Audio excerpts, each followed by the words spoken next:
तो सभी बहनों को मेरा नमस्कार और मेरा नाम है अतुल शुक्ला और हम लेकर के आ गए हैं आपके लिए मध्य प्रदेश महिला सुपरवाइजर भर्ती महिला पर्यवेक्षक का फ्री ऑफ कॉस्ट बैच जो हमने स्टार्ट किया है यूट्यूब पर। आज उसका क्लास नंबर 5 है। इससे पहले ऑलरेडी 4 क्लास हम कंप्लीट करा चुके हैं, जिसमें आपका चैप्टर नंबर 1 है पोषण, जिसे हम न्यूट्रिशियंस कहते हैं।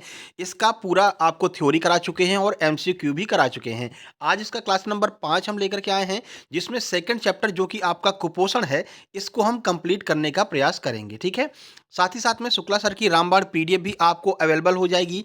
जैसे ही ये चैप्टर आपके पूरे हो जाते हैं, फिलहाल आपका जो फर्स्ट पार्ट है, पार्ट 1, जिसमें हम जीके, जीएस, साइंस और कंप्यूटर रीजनिंग आता है, उसको आपका उसकी पीडीएफ कंप्लीट हो चुकी है। वो आप पीडीएफ प्राप्त कर सकते हैं मात्र ₹39 में। साथ ही साथ में महिला पर्यवेक्षक, जैसे ही ये बैच पूरा कंप्लीट हो जाएगा या फिर पीडीएफ पूरी बन जाएगी चारों सब्जेक्ट की, तो आपको ₹99 में उपलब्ध करा दी जाएगी। अभी आप अगर ₹39 में फर्स्ट पार्ट खरीद लेते हैं, तो बाद में आपको केवल ₹60 देने रहेंगे और आपको पूरी महिला सुपरवाइजर का कोर्स की पीडीएफ आपको अवेलेबल करवा दी जाएगी, ठीक है? तो कोई भी पीडीएफ प्राप्त करने के लिए आपको इस नंबर पर मैसेज करना है 7052547003। इसके अलावा अगर आपने एमपी टेट वर्ग 3 दिया है, उसका मेंस आपको देना है, तो उसकी मेंस की भी पीडीएफ अवेलेबल है। वर्ग 2 का मेंस देना चाहते हैं, तो उसकी पीडीएफ भी आपको मात्र ₹39 में अवेलेबल है। साथ ही साथ में अन्य कोई भी एग्जाम आप एमपीएसआई देना चाहते हैं, तो उसकी पीडीएफ भी अवेलेबल है। तो आप लोग इस नंबर पर व्हाट्सएप करके पीडीएफ प्राप्त कर सकते हैं, ठीक है? चलिए आगे की क्लास शुरू करते हैं। तो ये आपका जो पोषण किसे कहते हैं, ये सब पूरा हम कंप्लीट करा चुके हैं। आपका 4 क्लास हो चुकी हैं। आपने अगर अभी तक नहीं देखा है तो एक बार देख लीजिए, पूरा डायग्राम आपको हम समझा चुके हैं, ठीक है? और ये वाली जो पीडीएफ है, जैसे ही आपका पूरा कंप्लीट हो जाएगा, सेकंड पार्ट जो आपका पोषण वाला है, पोषण एवं स्वास्थ्य, ये जैसे ही कंप्लीट हो जाएगा वैसे ही इसकी पीडीएफ भी प्रोवाइड करना हम शुरू कर देंगे, ठीक है? तो ये सब कंप्लीट हो चुका है और आज हम शुरू करने वाले हैं आपका ये पूरी सारणी जो है, ये लिस्ट आपको हम दे चुके हैं, पूरा पढ़ा चुके हैं, पूरा समझा चुके हैं और ये खनिजों के प्रकार वगैरह ये सब कुछ आपका हो चुका है। तो आज हम यहाँ पर कुपोषण से शुरू करने वाले हैं। वीडियो को लाइक करके चैनल को सब्सक्राइब कर देना, ठीक है? बीच में क्लासेस बंद कर दी गई थी क्योंकि आप लोगों ने अच्छा रिस्पॉन्स नहीं दिखाया। 200-250 व्यूज़ आ रहे हैं इतना मेहनत करने के बाद में, इस वजह से हमने क्लासेस को बंद कर दिया था। लेकिन फिर एक दीदी ने मैसेज किया कि सर ऐसा मत कीजिए, हम लोग मतलब आपके सहारे ही हैं, ऐसा करेंगे तो हम लोगों का कैसे होगा, ठीक है ना? तो फिर हम क्लासेस शुरू कर रहे हैं, लेकिन ये आपकी रिस्पॉन्सिबिलिटी बनती है कि आप लोग वीडियो को शेयर करेंगे, हर एक ग्रुप में शेयर करेंगे, वीडियो को लाइक करेंगे और कमेंट बॉक्स में कमेंट भी करेंगे, ठीक है? बाकी एमपी टेट वर्ग 3 मेंस की आपकी कंप्लीट नोट्स ₹99 में उपलब्ध हैं और सिंगल सब्जेक्ट वर्ग 2 आपका ₹39 में अवेलेबल है। इस नंबर पर व्हाट्सएप करके आप लोग नोट्स प्राप्त कर लीजिएगा, ठीक है? देखिए, आपका एक पोषण एवं स्वास्थ्य जिसे हम अभी कंप्लीट कर रहे हैं, 55 नंबर के 55 क्वेश्चन आते हैं। इसके अलावा सामान्य ज्ञान और रीजनिंग, ये भी आपका 55 नंबर का आता है। इसकी नोट्स अवेलेबल है, मात्र ₹39 में अभी आप प्राप्त कर सकते हैं। इसके बाद में प्रबंधकीय गुण यानी कि जो आपका मैनेजमेंट है, इसको कंप्लीट करेंगे। फिर बच्चे की प्राथमिक देखभाल 45 नंबर का, इसको कंप्लीट करेंगे और ये चारों पीडीएफ जो है आपको ₹99 में हम उपलब्ध करा देंगे। अभी आप अगर कोई पीडीएफ खरीद लेते हैं तो बाद में आपको ₹60 पे करने रहेंगे, ठीक है? और ये आपका देखिए चैप्टर 1 जो है आपका न्यूट्रिशियंस, उसका हम एमसीक्यू भी आपका करा चुके हैं, डिटेल में समझा चुके हैं। चलिए, अब नीचे आ जाते हैं। हम बड़ी पीडीएफ ही बना रहे हैं जिससे कि एक ही पीडीएफ में आपका एक कंप्लीट आपका वो जो सब्जेक्ट है वो निपट जाए, है ना? बार-बार पीडीएफ आप खोलेंगे, इधर-उधर करेंगे, इससे अच्छा एक ही पीडीएफ में कंप्लीट आपका एक सब्जेक्ट निपट जाए। इस तरह से 4 पीडीएफ आपको हम देंगे। चलिए चैप्टर 2 स्टार्ट करते हैं, जो है आपका कुपोषण। तो कुपोषण किसे कहते हैं? छोटा-सा चैप्टर है। कोशिश करेंगे आज कंप्लीट हो जाए, कल इसका एमसीक्यू करा देंगे, परसों तीसरा चैप्टर शुरू करेंगे। ठीक है? तो देखिए, कुपोषण एक ऐसी स्थिति है जिसमें शरीर को आवश्यक पोषक तत्वों और ऊर्जा की पर्याप्त मात्रा नहीं मिल पाती है। यह विभिन्न कारणों से हो सकता है, जैसे कि खराब आहार, बीमारी या फिर पर्याप्त भोजन तक पहुँच ना होना। कुपोषण का अर्थ क्या है? पोषण में क्या होता है, सारी चीज़ें आपको, सारे न्यूट्रिशियंस, सारी चीज़ें आपके शरीर को पर्याप्त मात्रा में मिलती हैं, तो उसे हम पोषण कहते हैं। इसका जस्ट अपोजिट कुपोषण हो जाएगा। अगर आपको खाना, तत्व, ऊर्जा पर्याप्त मात्रा में नहीं मिल रही है, तो शरीर को नुकसान होगा, इसे हम कुपोषण कहेंगे, ठीक है? होता क्यों है? तो जैसे खराब आहार, मान लीजिए भोजन नहीं मिल रहा है, अब सड़क पे कहीं भोजन पड़ा मिल गया, उसको खा लिया। बीमारी हो गई कोई, जैसे कि चिकनगुनिया हो जाता है, लंग्स में कोई दिक्कत हो गई, साँस लेने में दिक्कत हो गई, पेट की कोई बीमारी हो गई, तो उससे भी कुपोषण हो सकता है। और पर्याप्त भोजन तक पहुँच ना होना, वही कि गरीबी का होना, पर्याप्त भोजन आपको नहीं मिल पा रहा है, तो भी कुपोषण हो सकता है। अब लक्षण क्या हैं, ये आपके एग्ज़ाम में आते हैं। इनमें से कौन-सा कुपोषण का लक्षण है या फिर कौन-सा कुपोषण का लक्षण नहीं है, 4 ऑप्शन रहेगा, इस तरह से पूछा जाएगा। तो पहला है कुपोषण के लक्षण वज़न घटना। मान लीजिए 60 किलो वज़न है, अगर कुपोषण हो गया तो ये वज़न आपका घट करके 40 किलो पर आ जाएगा। मांसपेशियों का कम होना, जो मांसपेशियाँ हैं जिससे द जो बॉडी बिल्डर्स होते हैं उनमें क्या होता है, उनमें मांसपेशियाँ ज़्यादा होती हैं, ठीक है ना? होती तो उतनी ही है लेकिन उसपे इतना वर्क करते हैं कि मांसपेशियाँ का प्रसार हो जाता है। तो मांसपेशियों अगर कम हो जाएँगी मांसपेशियाँ आपके शरीर में तो कुपोषण हो जाएगा। सूखी और रूखी त्वचा लगने लगेगी आपको, अगर कुपोषण है तो आपको लगेगा कि हमारी जो त्वचा है वो रूखी है, एकदम सूखी है। सर्दियों की बात नहीं कर रहे हैं, पता चला अभी आप लोग जो है अपनी त्वचा पर स्क्रैच करके बोलने लगे, अरे ये तो लाइनिंग हो रही है, मेरी त्वचा जो है खराब हो गई, यानी कि हमें कुपोषण है, तो ऐसा नहीं है। सर्दियों में मौसम की वजह से होता है, ठीक है ना? नहीं कोई दीदी अपना चेक करने लगे अपने हाथ पे स्क्रैच करके, कि ये क्या हो गया? मुझे तो कुपोषण हो गया, ठीक है ना? ऐसा कुछ नहीं है। बालों का झड़ना या कम होना, बाल आपके एकदम से झड़ने लगेंगे, बायोटिन की कमी आ जाती है, तो ये भी कुपोषण का एक प्रकार होता है। नाखूनों का कमज़ोर होना, नाखून टूटने लगते हैं, थकान और सुस्ती हमेशा बनी रहती है, चोटों का धीरे-धीरे बढ़ना। अगर आपको मान लीजिए कभी चोट लग जाती है, तो आपको पता है विटामिन के बारे में आपको बता चुके हैं, रक्त का थक्का जमाता है, ऊपर आपको पोषण में पढ़ा चुके हैं सब कुछ, ठीक है? विटामिन्स के बारे में आपको बता चुके हैं। तो चोट बहुत धीरे भरेगी, क्यों? क्योंकि विटामिन के की कमी हो जाती है शरीर में कुपोषण की वजह से। रोग प्रतिरोधक क्षमता का कम होना, अगर विटामिन्स, मिनरल्स कम हो जाएँगे तो आपकी इम्यूनिटी जो है वो गड़बड़ हो जाएगी और जल्दी ही आपको रोग पकड़ लेगा। ध्यान केंद्रित करने में कठिनाई, जी हाँ, पढ़ने में भी आपको दिक्कत होगी, किसी चीज़ पर फ़ोकस करना चाहते हैं, तो फ़ोकस नहीं कर पाएँगे अगर कुपोषण होगा और याददाश्त भी कमज़ोर हो जाएगी, कोई भी चीज़ आपको जल्दी से याद नहीं होगी। ये सारे के सारे कुपोषण के लक्षण हैं। आगे बढ़ते हैं। चिड़चिड़ापन हो सकता है, मनोदशा में बदलाव हो सकता है, आप हमेशा अवसाद में रहेंगे। अब जैसे पढ़ नहीं पा रहे हैं, दिमाग में टेंशन बना हुआ है कि ये क्या हो रहा है, पढ़ क्यों नहीं पा रहे हैं, तो आपको अवसाद रहेगा। नींद लेने में परेशानी होगी, वही टेंशन रहेगा तो नींद नहीं आएगी, ठीक है ना? तो ये सारे कुपोषण के लक्षण होते हैं। अब यहाँ पर पढ़ लेते हैं एवीएन। अब ये एवीएन क्या होता है? ये भी कई बार पूछा गया है आपके एग्ज़ाम में। तो ये एवेस्क्युलर नेक्रोसिस होता है। अब इस स्थिति को पहचानते हैं कि आखिर ये कैसी स्थिति होती है? तो यह एक ऐसी स्थिति है जिसमें हड्डी के ऊतक मर जाते हैं। जो हड्डियों का निर्माण होता है, हड्डियाँ मजबूत होती हैं, तो हड्डियों के ऊतक ही मर जाते हैं, क्योंकि उन्हें पर्याप्त रक्त प्रवाह नहीं मिल रहा, रक्त बन ही नहीं रहा शरीर में, कुपोषण है। रक्त नहीं बनेगा तो हड्डियों को रक्त नहीं मिलेगा, रक्त नहीं मिलेगा तो हड्डियाँ कमज़ोर हो जाएँगी और एवियन जो है स्थिति बन सकती है। यह आमतौर पर कूल्हे को प्रभावित करता है, लेकिन यह कंधे, घुटने और अन्य जोड़ों को भी प्रभावित कर सकता है। बेसिकली ये आपके जोड़ों पर इफ़ेक्ट डालता है, जो आपके जॉइंट्स होते हैं, उन पर ये इफ़ेक्ट डालता है। जैसे उँगलियों के जॉइंट्स हो गए, आपके पैरों के जॉइंट्स हो गए, यानी जॉइंट्स पेन वगैरह जो है, वो इसकी वजह से हो सकता है, एवियन की वजह से। अब एवियन के लक्षण देख लीजिए, ये भी पूछा जा सकता है। तो एवियन के लक्षण में जोड़ों में दर्द होगा, विशेषकर गतिविधि के दौरान अगर आप चल रहे हैं, बैठ रहे हैं, उठ रहे हैं तो जोड़ों में दर्द होगा। जोड़ों में सूजन आ जाएगी, जोड़ों की गतिशीलता में कमी होगी और दर्द के कारण नींद में परेशानी होगी। तो एवियन जो है मुख्य रूप से जोड़ों को प्रभावित करता है, यह प्रश्न भी पूछा जा सकता है। अब कुपोषण के रीज़न क्या है? क्या वजह है कि कुपोषण हो जाता है? यही आपसे पूछेंगे, कुपोषण क्या है? कुपोषण के लक्षण और कुपोषण अगर होता क्यों है, इसके कारण क्या है और कुपोषण से उपाय क्या है? यानी कुपोषण से बचने के उपाय क्या हैं, ठीक है? तो कुपोषण के कई कारण हो सकते हैं, जिनमें मुख्य कारण यहाँ पर दिए गए हैं। सबसे पहला है आहार संबंधी कारण। मेन यही है, अगर आपने आहार सही से नहीं लिया, खाना सही से नहीं खाया, तो आपको कुपोषण हो जाएगा। पहला देखिए, पर्याप्त पोषण की कमी, संतुलित आहार का न लेना। अगर आप संतुलित आहार नहीं लेंगे, केवल रोटी-रोटी खा रहे हैं और कोई चीज़ हरी सब्जियाँ नहीं ले रहे हैं, तो दिक्कत होगी। जिसमें सभी आवश्यक पोषक तत्व जैसे प्रोटीन होना चाहिए, कार्बोहाइड्रेट, विटामिन और खनिज होना चाहिए, तो ही आपका पर्याप्त पोषण आहार माना जाएगा और इसकी कमी से ये कुपोषण हो सकता है। खाद्य असुरक्षा क्या होती है? आर्थिक कठिनाइयों, प्राकृतिक आपदाओं या अन्य कारणों से भोजन की कमी या पहुँच में बाधाएँ। यानी कि आपके पास में पैसा ही नहीं है कि आप आटा खरीद सकें, आप हरी सब्जियाँ खरीद सकें, आप फ्रूट्स खरीद सकें, इतना पैसा ही नहीं है, तो ये आपका खाद्य असुरक्षा के अंतर्गत आ जाएगा। प्राकृतिक आपदा आ गई, कहीं पर बाढ़ आ गया, ठीक है ना? कहीं पर भूस्खलन हो गया, इस वजह से वहाँ पर महामारी फैल गई या फिर आप कह सकते हैं कि सूखा पड़ गया, तो वहाँ पर जो है खाद्य असुरक्षा उत्पन्न हो जाती है। अनुचित आहार, विशेष आहार संबंधी ज़रूरतों को पूरा न करना, जैसे कि कुछ विशेष आहार हैं, जैसे कि हरी सब्ज़ी आपको खाना ही खाना है, फ्रूट्स, ड्राई फ्रूट्स आपको लेना ही लेना है। अगर ये चीज़ें नहीं मिलेंगी, तो ये अनुचित आहार के अंदर आएँगी। जैसे शिशुओं के लिए स्तनपान न कराना, अगर कोई शिशु है उसको आप स्तनपान नहीं करा रहे हैं तो वो कुपोषण का शिकार हो जाएगा। ऐसे में क्या होगा, सर बड़ा हो जाता है, पेट बाहर निकल आता है, इस तरह के जो है आपको लक्षण दिखाई देते हैं। गर्भवती महिलाओं के लिए पर्याप्त पोषण न लेना, जो भी गर्भवती महिलाएँ हैं उनको ज़्यादा से ज़्यादा ब्लड की आवश्यकता होती है, क्योंकि उनके पेट में जो शिशु पल रहा है, तो उस शिशु के लिए ब्लड पूरा जो है उस शिशु के पास में जाता है। ऐसे में उन्हें आयरन और हरी सब्जियों की बहुत ज़्यादा आवश्यकता होती है, ड्राई फ्रूट्स की बहुत ज़्यादा आवश्यकता होती है, जिससे कि पर्याप्त पोषण माँ को भी मिल सके और बच्चे को भी मिल सके। तो इनकी कमी होगी तो ये आपका अनुचित आहार के अंतर्गत आएगा। अगला है स्वास्थ्य संबंधी कारण। स्वास्थ्य संबंधी कारण से भी कुपोषण हो सकता है, जैसे कि क्रोनिक बीमारियाँ। अब ये क्रोनिक बीमारियाँ क्या होती हैं? जो लंबी अवधि तक बीमारियाँ चलती हैं, जैसे आपका कैंसर हो गया, जैसे डायबिटीज़ हो गया, तो ये बीमारियाँ, थायराइड हो गया, ये बीमारियाँ लंबे समय तक चलती हैं। तो लंबी अवधि की बीमारियाँ जैसे कि कैंसर, एचआईवी एड्स या किडनी की बीमारी, जो शरीर के पोषक तत्वों को अवशोषित करने की क्षमता को प्रभावित करती है। यानी खाने में से जो पोषक तत्व हैं उसको ब्लड के द्वारा अवशोषित किया जाता है। छोटी आंत अवशोषित करती है, ब्लड में मिलाती है। लेकिन अगर ऐसी कोई बीमारी हो जाती है, किडनी की बीमारी हो गई, तो छोटी आंत भी सही से काम नहीं कर पाएगी, ठीक है? आपकी किडनी सही से काम नहीं कर पाएगी, तो ऐसे में जो भी पोषक तत्व है भोजन में, उसको अवशोषित होने में दिक्कत आएगी, तो क्रोनिक बीमारियों की वजह से भी कुपोषण होता है। अगला है संक्रमण।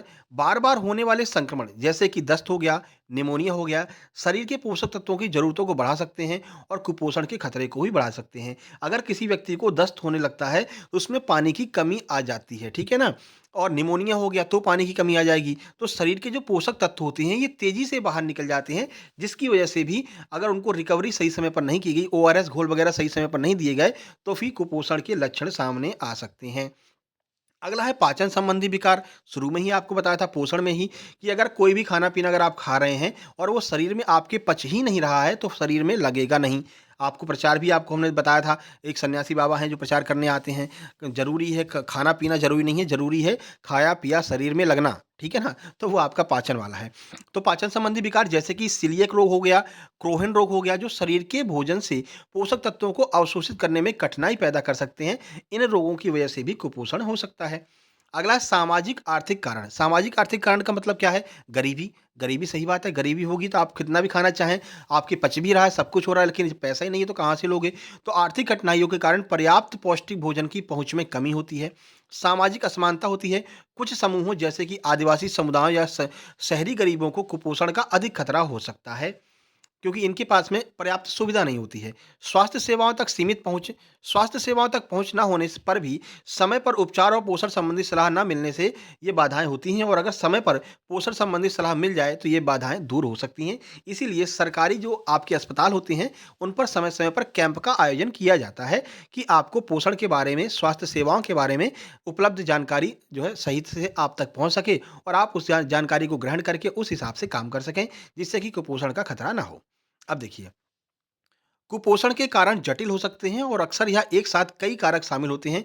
इसलिए कुपोषण से निपटने के लिए एक बहुआयामी दृष्टिकोण आवश्यक है, जिसमें आहार सुधार, स्वास्थ्य सेवाओं का सुधार और सामाजिक आर्थिक विकास शामिल है। जो ऊपर आपको बता कर के आए हैं, इन सारी समस्याओं को अगर आप मिटा देंगे, तो आप जो है कभी भी कुपोषण का शिकार नहीं होंगे। चलिए, अगला है कुपोषण से बचाव के लिए क्या-क्या उपाय किए जा सकते हैं, ये देख लीजिए। तो सबसे पहला है संतुलित आहार। संतुलित आहार आपके लिए आवश्यक है। इसमें आपका विविधतापूर्ण आहार हो गया। अपने आहार में विभिन्न प्रकार के खाद्य पदार्थ शामिल करें, जैसे कि फल, सब्जियाँ, अनाज, दालें, दूध और दूध के उत्पाद, जैसे पनीर हो गया, मट्ठा हो गया, दही हो गया, मांस, मछली, अंडे और नट्स, इन चीज़ों को शामिल करना चाहिए अपने आहार में, जिससे कि विविधतापूर्ण आहार मिल सके और पौष्टिक आहार आप तक पहुँच सके। अब ऐसा नहीं है कि जो दीदी लोग मांस वगैरह नहीं खाती हैं, यानी कि नॉन वेजिटेरियन हैं वो, तो ऐसे में उनके लिए क्या होता है, उनके लिए आपका पनीर हो गया, ठीक है, सोया हो गया, सोयाबीन हो गया, ये सारी चीज़ें उपलब्ध हैं। पर्याप्त मात्रा में पोषक तत्व लेना चाहिए। सुनिश्चित करें कि आप पर्याप्त मात्रा में प्रोटीन, कार्बोहाइड्रेट, विटामिन, खनिज और स्वस्थ वसा का पाचन आप कर रहे हैं, स्वस्थ वसा का सेवन आप कर रहे हैं, तो भी कभी आपको कुपोषण नहीं होगा। आगे बढ़ते हैं, नियमित भोजन कीजिए। ऐसा नहीं कि एक दिन में एक बार भोजन कर रहे हैं, एक दिन कर ही नहीं रहे हैं, व्रत ही रह रहे हैं भैया, फास्ट रह रहे हैं, तो ऐसा भी नहीं है। आप सप्ताह में एक बार व्रत रह सकते हैं, एक बार फास्ट रह सकते हैं, कोई दिक्कत नहीं है। लेकिन ऐसा नहीं है कि आप फास्ट ही रह रहे हैं। दिन में 3 बार नियमित रूप से भोजन करें और बीच-बीच में स्वस्थ स्नैक्स लें, यानी कि थोड़ा बहुत बीच-बीच में भी खाते रहना चाहिए, क्योंकि हमारी शरीर एक मशीन है, मशीन को फ्यूल की आवश्यकता होती है और हमारा फ्यूल जो है वो हमारा भोजन है, ठीक है? पर्याप्त पानी पीजिए, दिन भर में पर्याप्त मात्रा में पानी पिएँ और स्वस्थ जीवन शैली, इसके अंतर्गत शारीरिक गतिविधि। अब ऐसा नहीं खाए जा रहे हैं और चल नहीं रहे हैं, सो रहे हैं पड़े-पड़े, तो ऐसे में क्या होगा, मोटापा बढ़ जाएगा, चर्बी बढ़ जाएगी तो दिक्कत हो जाएगी। तो नियमित रूप से व्यायाम करें, जैसे कि चलना, दौड़ना, योग या फिर जिम जाना, इसको भी कंटिन्यू रखना चाहिए। तनाव प्रबंधन, टेंशन ज़्यादा नहीं लेना है। तनाव से निपटने के लिए योग, ध्यान एवं अन्य तनाव प्रबंधन तकनीकों का अभ्यास करें। अगर तनाव रहेगा तो आप कितने भी बाहर से स्वस्थ दिख रहे हैं, मानसिक रूप से आप जो है अस्वस्थ ही रहेंगे और वो भी दिक्कत का कारण बन सकता है। पर्याप्त नींद लीजिए, ऐसा नहीं है कि पेपर आ गया तो 4 ही घंटा सो रहे हैं। कम से कम 6 घंटा आपको नींद लेना ही लेना है। नहीं तो आप बेशक कितना भी पढ़ लीजिए, अगर आपने पर्याप्त नींद नहीं ली, तो किसी मतलब का नहीं है, आपके दिमाग में वो काम ही नहीं करेगा, दिमाग में स्टोर ही नहीं होगा, ठीक है? तो रोज़ पर्याप्त नींद लें। नियमित स्वस्थ जाँच, नियमित रूप से डॉक्टर से स्वस्थ जाँच कराएँ, किसी भी स्वास्थ्य समस्या का समय पर इलाज कराएँ। अब पता चला तुम्हारे पेट में अल्सर हो गया है, तुमको खाने में दिक्कत हो रही है, तुम चेक ही नहीं करवा रहे हो, ठीक है? तो वो अल्सर क्या होगा, धीरे-धीरे और बड़ी समस्या बन जाएगा और खाने में दिक्कत करने लगेगा, पचाने में दिक्कत करने लगेगा। तो नियमित स्वास्थ्य जाँच करवानी चाहिए। सामाजिक आर्थिक कारण क्या है? जैसे कि आर्थिक सुरक्षा, आर्थिक रूप से स्थिर रहने का प्रयास करें ताकि आप स्वस्थ आहार खरीद सकें। अब ऐसा नहीं कि आज 50,000 रुपए आ गए तो कल पूरे के पूरे 50,000 खर्च कर दिए, परसों खाने को खाने ही नहीं है। तो ऐसा भी नहीं करना है, यानी आर्थिक रूप से आपको स्थिर रहने का प्रयास करना है। अगर 50,000 रुपए आपके पास में आ गए हैं तो इसको सेव करके रखिए, सेफ रखिए, जिससे कि आप महीने भर का राशन ले सकें, खाना खा सकें, समय पर आप स्वस्थ आहार खरीद सकें। ठीक है? तो ये आपका हो जाएगा आर्थिक सुरक्षा, ठीक है? अगला है सामाजिक समर्थन।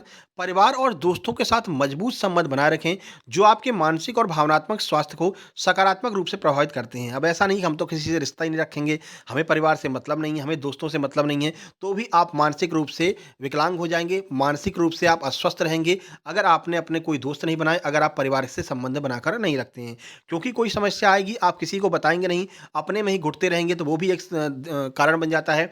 इसलिए आपने देखा होगा कभी-कभी लोगों को स्ट्रोक्स का खतरा बढ़ जाता है, दिमाग में खून का थक्का जम जाता है और आपका ब्रेन हेमरेज हो जाता है क्योंकि बहुत ज़्यादा सोचते हैं। अगर कोई मित्र होगा, कोई दोस्त होगा तो आप अपनी समस्या उसे बता सकते हैं। तो ये भी आपको बना कर के रखना है। समुदाय स्वास्थ्य कार्यक्रमों में भागीदारी, यानी स्थानीय स्वास्थ्य कार्यक्रमों में भाग लेकर के स्वास्थ्य शिक्षा और सहायता प्राप्त करें। जो भी कार्यक्रम आयोजित किए जाते हैं, जो भी कैंप लगाए जाते हैं स्वास्थ्य संबंधी, उनमें भी आपको जाना चाहिए। अब देखिए, मुख्य है बच्चों में कुपोषण के रोकथाम। सबसे मुख्य है बच्चों में कुपोषण सबसे ज़्यादा फैलता है, तो बच्चों में कुपोषण को कैसे रोकेंगे? आइए वो देख लेते हैं, ये आपके एग्ज़ाम में प्रश्न बनेगा। तो सबसे पहला स्तनपान, शिशुओं को कम से कम 6 महीने तक केवल स्तनपान कराएँ, कोई बाहरी भोजन ना दें क्योंकि 6 महीने तक उनके दाँत नहीं आते हैं। ऐसे में आप कोई बाहरी भोजन खिला देंगी, तो वो पचेगा नहीं, फिर उनको दिक्कत होगी, डायरिया का खतरा बढ़ सकता है या फिर निमोनिया हो सकता है, तो दिक्कत होगी, ठीक है?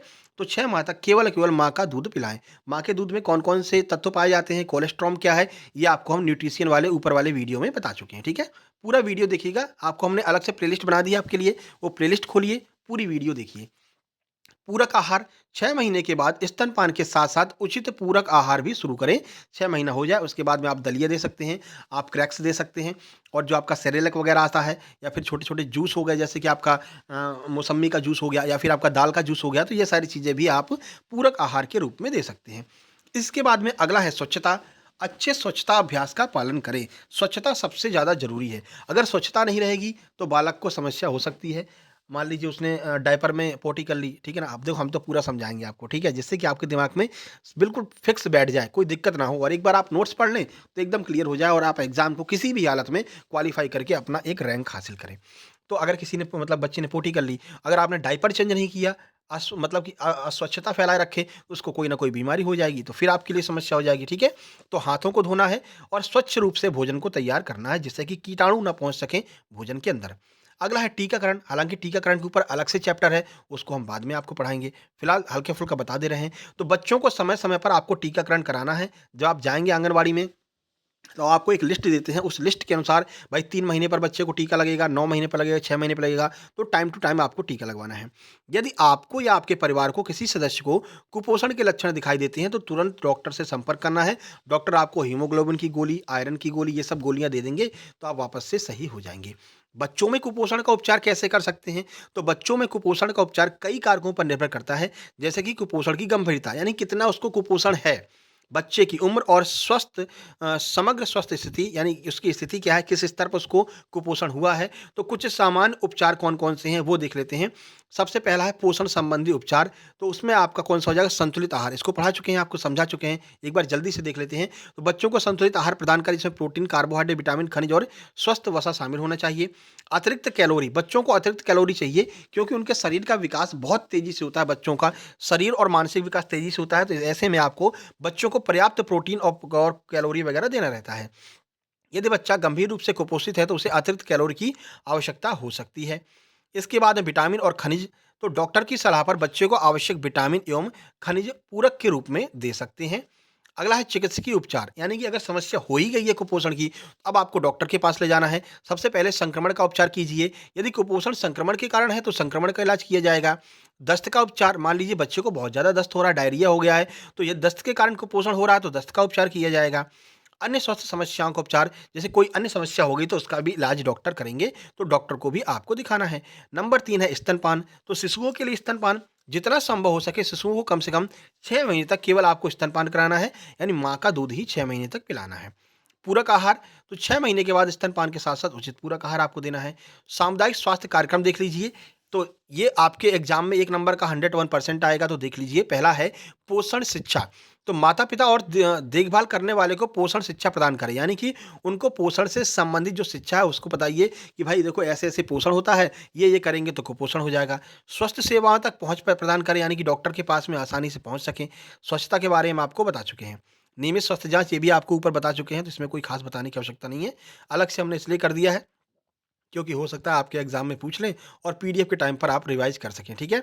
कुछ महत्वपूर्ण बातें देख लीजिए। कुपोषण एक गंभीर समस्या है जो बच्चे के विकास व स्वास्थ्य को प्रभावित कर सकती है।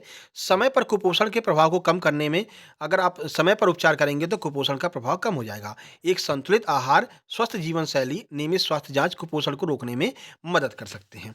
अब ये जो अभियान है ये 101% आपके एग्जाम में आएंगे, यही आपका 1 नंबर का कन्फर्म है इस कुपोषण के चैप्टर से आना है। कौन-कौन से अभियान हैं ये देख लीजिए। इसी के साथ में आपका जो कुपोषण चैप्टर समाप्त हो जाएगा। कल इसके एमसीक्यू निपटा देंगे, अगला चैप्टर शुरू करेंगे। पहला है पोषण अभियान। तो भारत सरकार ने वर्ष 2022 तक कुपोषण मुक्त भारत सुनिश्चित करने के लिए राष्ट्रीय पोषण मिशन यानी कि एनएनएम या फिर पोषण अभियान प्रारंभ किया था। डेट याद रखना है 2022 में। मध्याह्न भोजन योजना, ये तो आपने बहुत सुना होगा। इसे हम एमडीएम कहते हैं। इसका उद्देश्य स्कूली बच्चों के बीच पोषण में सुधार करना है, जिससे स्कूलों में नामांकित जो प्रतिधारण है और उपस्थिति पर प्रत्यक्ष सकारात्मक प्रभाव पड़े। पहले क्या होता था, बच्चे स्कूल नहीं जा रहे हैं तो कह दिया भैया देखो स्कूल आओगे तो तुमको खाना मिलेगा बढ़िया-बढ़िया खाने को, आज दलिया मिलेगा, आज खिचड़ी मिलेगी, आज ये मिलेगा, आज खीर मिलेगी, तो बच्चे अपना थाली कटोरी लेकर के स्कूल पहुँच जाते हैं। तो क्यों किया गया? जिससे कि बच्चे क नामांकन स्कूलों में ज़्यादा हो, पहली बात, और दूसरी बात बच्चे उपस्थित हों। इसी बहाने बच्चे आएँ स्कूल, वैसे तो आ ही नहीं रहे हैं, खाना के बहाने ही बच्चे स्कूल आएँ। तो ये भी आपका शुरू किया गया मध्याह्न भोजन योजना एमडीएम। राष्ट्रीय खाद्य सुरक्षा अधिनियम 2013, जिसे हम एनएफएसए कहते हैं, इसका उद्देश्य अपनी संबंध योजनाओं और कार्यक्रमों के माध्यम से कमजोर लोगों के लिए भोजन एवं पोषण सुरक्षा सुनिश्चित करना है, जिससे भोजन तक पहुंच एवं कानूनी अधिकार बनाया जा सके, यानी कि भोजन तक लोगों की पहुंच बन सके। इसको एक कानूनी अधिकार देने के लिए ये शुरू किया गया था 2013 में। अगला है मोस्ट इंपोर्टेंट है प्रधानमंत्री मातृ वंदना योजना, बहुत ज़्यादा इंपॉर्टेंट है। इसे हम पीएमएमवी के कहते हैं। गर्भवती महिलाओं को प्रसव के लिए बेहतर सुविधा का लाभ उठाने हेतु 6,000 रुपये सीधे उनके अकाउंट में जाएगा। तो ये आपको जरूर याद रखना है। कितने रुपए जाएंगे? 6,000 रुपये। हालांकि आंगनबाड़ी वाले खा जाते हैं, पहुंचते ही नहीं है, ठीक है ना। अगर सजग और आप मतलब सजग नहीं है तो ये पैसे आपके चले जाते हैं, पता ही नहीं चलता कब आए कब गए। यह योजना 1 जनवरी 2017 से शुरू की गई थी, डेट आपको याद रखना है। अगला है एकीकृत बाल विकास योजना, जिसे हम आईसीडीएस कहते हैं। इस वर्ष इसे कब शुरू किया गया? तो 1975 में शुरू किया गया, और इसका उद्देश्य है 6 वर्ष से कम उम्र के बच्चों तथा उनकी माता को पूरक पोषण स्कूल, अनौपचारिक शिक्षक, मतलब कि इनको शिक्षा प्रदान करना और ये बताना कि पोषण क्या होता है, टीकाकरण कैसे लगाना है, ये इनको प्रदान करने के लिए, इसकी जानकारी प्रदान करने के लिए एकीकृत बाल विकास सेवा योजना शुरुआत की गई थी। वीडियो लंबा हो रहा है भाई, कितना बचा है? बस यही है, खत्म हो गया, ठीक है ना। अगला है आपका ये हो गया एनीमिया मुक्त भारत अभियान। ये 2018 में शुरू किया गया था। मिशन का उद्देश्य एनीमिया की वार्षिक दर को कम से कम 3% तक लाना था, यानी कि 1 से 3% के बीच में एनीमिया का जो स्तर लाना था। तो ये आपका कुपोषण चैप्टर समाप्त। कल इसके एमसीक्यू कर लेंगे जो प्रीवियस ईयर में आए हुए हैं और आगे कौन-कौन से बन सकते हैं इस चैप्टर से। इस तरह से आपके 2 चैप्टर समाप्त हो चुके हैं और अभी लगभग 5 चैप्टर इसमें बाकी हैं पोषण एवं स्वास्थ्य में। ये एक समाप्त होते ही अगला आपका स्टार्ट करेंगे जो कि है आपका प्रबंधन यानी कि मैनेजमेंट, ठीक है। चलिए वीडियो को लाइक कर दीजिए भाई, सबसे ज़्यादा महत्वपूर्ण यही है। वीडियो को लाइक नहीं करेंगे, शेयर नहीं करेंगे, हमको लगेगा कि भैया क्लास में इंटरेस्ट नहीं आप लोग ले रहे हैं, तो फिर से इतनी मेहनत करने से कोई फ़ायदा नहीं है। क्लासेस को हम ऑफ कर देंगे भाई, ठीक है। सभी दीदी लोगों से हाथ जोड़ कर विनम्र निवेदन है, अपने सभी दोस्तों के पास, मित्रों के पास, जितनी भी आपकी सहेलियाँ हैं, जो भी ग्रुप हैं, आपके व्हाट्सएप ग्रुप हैं, सब में इस वीडियो को शेयर कीजिए, ठीक है। चलिए वीडियो को लाइक कर दीजिए, चैनल को सब्सक्राइब कर लीजिए, लगातार क्लासेस चलती रहेंगी। टेलीग्राम चैनल की लिंक डिस्क्रिप्शन बॉक्स में दी गई। इसके अलावा इंस्टाग्राम पर हमने कल जो है अपना पेज बना दिया है, फेसबुक पर भी पेज बना दिया है, उसको आप लोग ज़रूर ज्वाइन कर लीजिए। लिंक दी गई है इंस्टाग्राम के नीचे, ठीक है? नहीं तो आप सक्सेस जंक्शन 777 इस नाम से सर्च कर सकते हैं। अभी कल ही बनाया तो सर्च में नहीं आ रहा होगा। लिंक के थ्रू आप जा करके उसको ज्वाइन कर लेना। वहाँ पर हम डेली अपडेट करेंगे करंट अफेयर, ठीक है? तो करंट अफेयर डेली वहाँ पर अपडेट रहेगी, फोटो के माध्यम से। डेली आप लोग जा करके इंस्टाग्राम और फेसबुक पेज पर आप लोग करंट अफेयर जरूर पढ़ लेना। तो आप डेली जो करंट अफेयर है उससे भी आप लोग जुड़े रहेंगे, ठीक है? चलिए फिर मिलते हैं नेक्स्ट वीडियो में। तब तक के लिए नमस्कार, धन्यवाद।